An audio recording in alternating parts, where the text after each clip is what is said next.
Hi guys, this is Shannon with Studio 19, and I thought I would give you a brief lesson on gold leafing your furniture.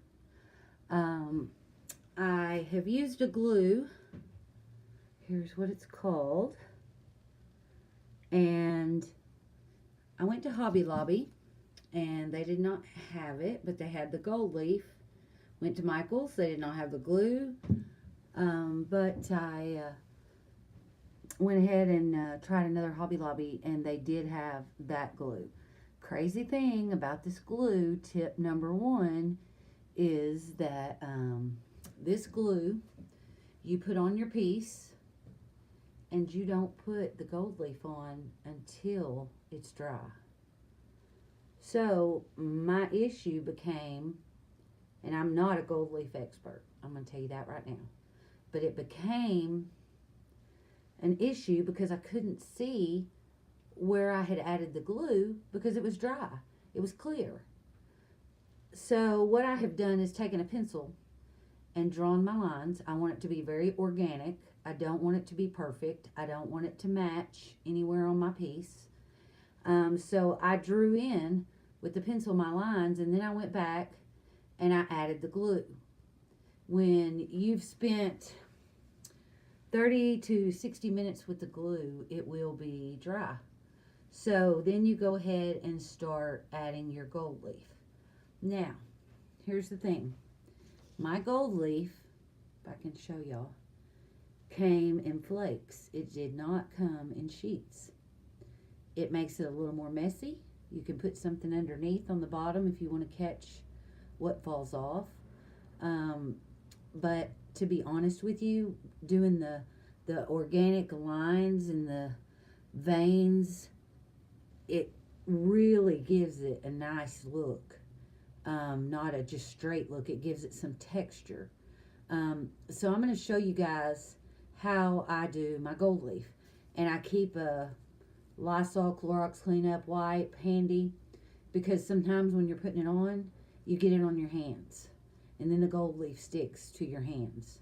So I keep one of those handy. I also have a soft brush. This is not used for anything but the gold leaf. So, and I will show you how to use this. But right now, we're going to put on the gold leaf. Come on, ladies, gentlemen.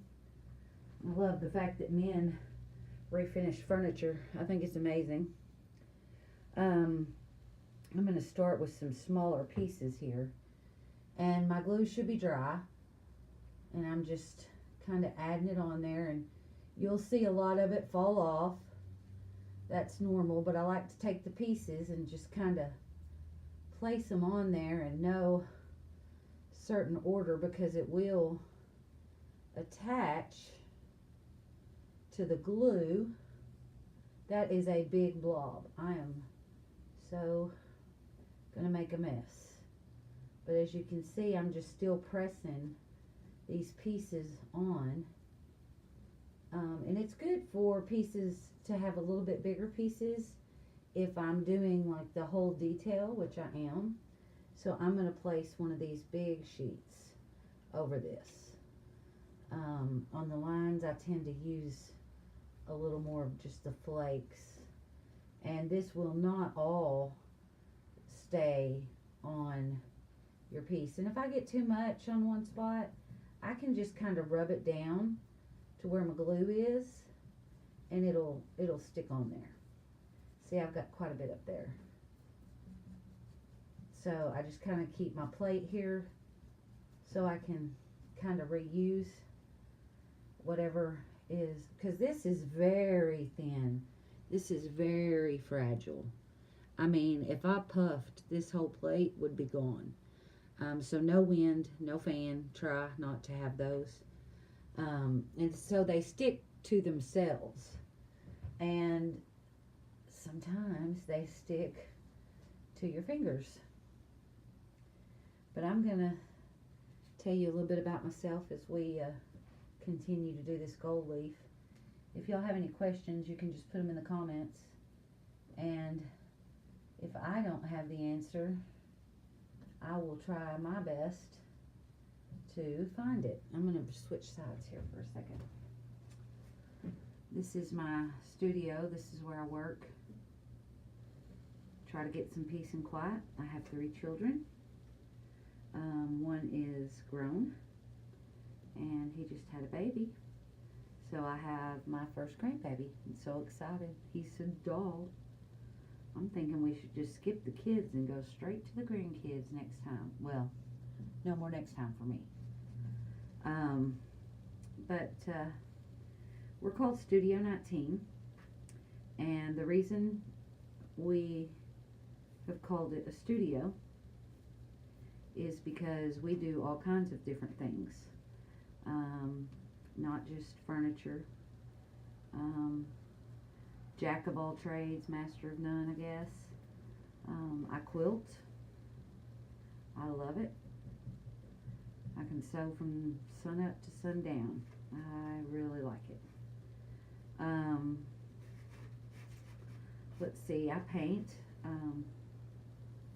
I use watercolor, and I have never had a class in my life. So one day I just decided I wanted to try it, and I picked up a paintbrush and started painting. Now, whether it's considered art in the art world, I'm not sure, but I'm going to tell you something, I love it. And I'm going to tell you guys, if you haven't tried it on canvas or watercolor paper, you should really give it a try. It is an amazing art. And just try not to get stuck in rules, you know, where people say, oh, you can't do this, or you can't do that, or you should do this, you know. Keep it personalized. Keep it to what you like and what you want, and try not to pay attention to too many of the rules, and just paint. I say, I've been doing furniture, redoing furniture for probably about 6 years. Done a lot of custom work, and I'll get more into that later. But I call myself painting through PTSD. And the reason I call it that is because my husband has PTSD. People don't talk about it very often. And it took him, he's medically retired. He was injured in a combat zone. He's had 4 back surgeries, major. He has like 11 screws and 2 cages and 4 brackets, and I mean, it just goes on and on and on. And his first one was when he was 24 years old. So this has been a long process. He was medically retired from the Army. So I was an Army wife for years. Did the FRG thing. Tried to take care of soldiers and their families. For those of you that don't know what FRG is, it's a family readiness group. It's especially important when the soldiers are deployed, because a lot of information comes down through that channel, and sometimes that's the only channel you have to know if something's going on. So it does good things. It does. So yeah, my husband was medically retired, and it took him through things that you just wouldn't even imagine. You know, you go to war and you come back and you're just not the same. And that's nothing to be ashamed about. People don't like to talk about it. But there's nothing to be ashamed about. It happens. And you just hope that you have people in your life that can help take care of you. So my husband has extreme PTSD. And I was doing stained glass and watercolor and quilting, and I just couldn't find that stress reliever that I needed. It just wasn't happening. So I decided to paint some furniture, and I did that, and it really seemed to give me that outlet I had been looking for. I'm sorry you guys can't see me. Let me see if I can Get it down a little bit.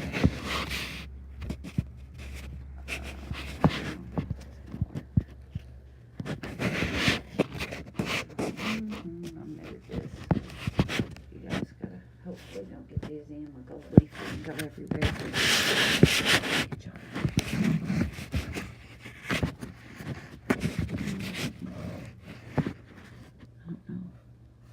I don't think that did anything. I'll try to hurry. Same thing I did up here. It's just adding the gold leaf right here. So when I started painting a piece of furniture, it was actually a custom piece that somebody had asked me for.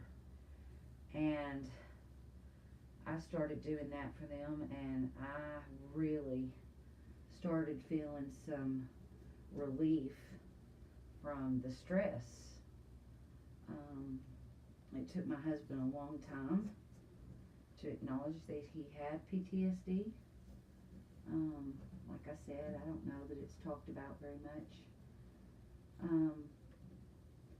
But yeah, he has it pretty severe, and he is working through it. And I'll say the Wounded Warrior Project is an amazing resource for anybody out there that might need some help.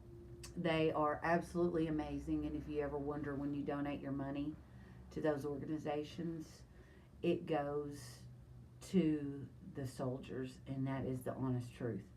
So Wounded Warrior Project, if you want to donate to them or if you need help, you can just reach out and call them, and you can even talk to people on the phone as a counseling until you can find what you need. So they're there to help. But yeah, so if you ever think, oh, I don't know about giving them this money because I don't know where it goes and how it's spent, well, I'm a true testament that it does work. So yeah, I started painting furniture. And then, okay, I'm going to be gooberish now. I watched a video, I think it's called The Testimony or The Gathering, of Joanna Gaines. And if you haven't seen that video, it's a good video. It's not long. But she said, you know, God told her to step out. And she did. And I felt like I was being called to step out, and I did not want to at all. Just because I've been dealing with so much with my children, with my husband. I didn't really feel like I had a lot left. But I felt like if God tells you to step out, and this is just my belief, I'm a Christian, and I believe if He calls you to step out, you better step out. So I did. And amazing things have happened. She said, trust God with your dreams, and that's exactly what I do. I do not know what I'm doing with the YouTube video. I'm just going to tell you right now. But I'm giving it a shot. And I'm going to tell you guys, sometimes, like I said, I really like to use these little flakes to give it a more organic look. It's a little bit faster to do it with the sheets, but doing the little flakes, I feel like it gives it just a separate texture. Okay, so I've got all the gold leaf on. And now, I'm going to take my soft brush. And then I've still got my Clorox wipe. And I will, if my brush feels like it gets glue on it, I'll just kind of wipe it off. But one of the test things that I do, oh, I see I've got a little place right here, is I will go, especially before I was drawing my lines, but one of the things I will do is I will go back and try to run my finger over every place that needs gold leaf, and I will try to make sure that there are no sticky spots. I'm going to add a little bit more right there. I don't know if what it'll do. But I try to feel it and see, did I get, you know, everywhere that I had the glue. So now you take your soft brush and you just start wiping it back, and you will see gold leaf. I don't know if y'all can see that. I think you can. It's pretty cool. You just do your brush back and forth. And like I said, you can put something on the floor if you want to save these flakes. Maybe some newspaper or something. Can kind of get messy. But yeah, you just do it in circles. Do it up and down. Because what you're doing right now is you're removing any gold leaf that is extra or doesn't need to be on there because it's not stuck on. But it also leaves your original gold leaf where the glue is. And like I said, if I feel like my brush starts to get glue on it, I will definitely stop and kind of wipe that off. This is just a soft bristle brush. Say that again. Soft bristle brush. Yes. And you don't want to use anything coarse. This gold leaf is very, very delicate. It is, I can't even explain, but it is just so fragile. And it is amazing to add to your pieces of work. And I do have some DIY, Debbie's Design Diary. Love her paint. And I have some of her golden ticket, as you can see. Let me see if I can find it up here, like in here. This is gold too. And that's Debbie's Design Diary gold, and it blends so well with my paint. I am in love. But the gold leafing also gives it just an extra oomph that it might need. And I like it to be very organic. I don't want it to be in any kind of pattern or anything like that. I just want it to be where it looks like somebody gold leafed this furniture years ago, and that it's just kind of starting to peek through. So guys, that's kind of my story. You can see over here just a little bit. You can see right there. That's a piece that I'm doing. I haven't finished it. I'm still working on it. But Dion from the Turquoise Iris showed me this finish, and so I was really wanting to try it. If you haven't checked out her videos, she is an amazing teacher, and she shares so much. Her work is amazing. We've got the gold leaf on. I'm going to give you a sneak peek of the front. I have not finished it. So let me see if I can turn this around for you. The mirror has not been, they haven't been cleaned yet. But this is the front. I'm going to bring you in so you can see some of the details. We've got some of the details that we've got on here. This piece is just, it's amazing. I love it. It's got the raised stencil. It's got the keyhole. I've got to put gold leaf right there. But she is a beauty, guys. Somebody who loves pink is hopefully going to be very happy for Christmas. Yeah, and I'm working on the inside. Well, you can't see it. I've decoupaged this backing with floral tissue paper, and I need to put some gold leaf right there. I've added some gold leaf onto this decoupage, or whatever you want to call it. to make it blend with my other pieces. And make it look where it's not just decoupaged. It's actually got some character on the inside too. That's my inspiration anyway. We're probably going to add shelves, but we're not going to just do square shelves.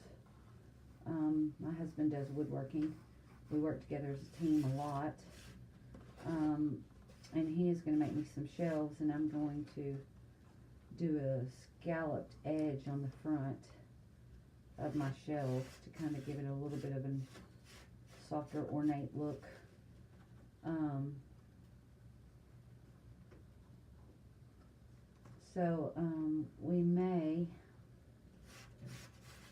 We'll probably add a rod for clothes hanging if someone wants to use it as a true wardrobe. But if I don't, or if somebody does not want to use it as a wardrobe, we'll have the shelves in it, and it will be used like a French linen chest. That's my hope. Alright guys, I think I've got all that on there. And like I said, I go back over it just to make sure that I don't have any stickies left, so that everything's covered. Okay. Alright, so now that's the inside with the gold leaf. And this all has to be trimmed. I haven't done any of that yet. So, I hope you learned a few things with your gold leafing. I'm no expert, but I feel a need to share with people, because there have been so many women that have come before and have blazed a path for doing furniture art, not just painting it white, which I do that. I do paint stuff white. I paint a lot of stuff white with the stained top. Don't have anything against that. Big on farmhouse. But I also like to finish my pieces the way that I see them and I want them to look. It's like art. This is art, and it's one of a kind. Nobody will ever be able to copy this finish. I will not even be able to copy this finish. I can still put the same, things on it, same paints, same everything, but it still will not ever be the same. So this is a one-of-a-kind, unique piece of furniture, and it's art. But like I said, I still do the other finishes too.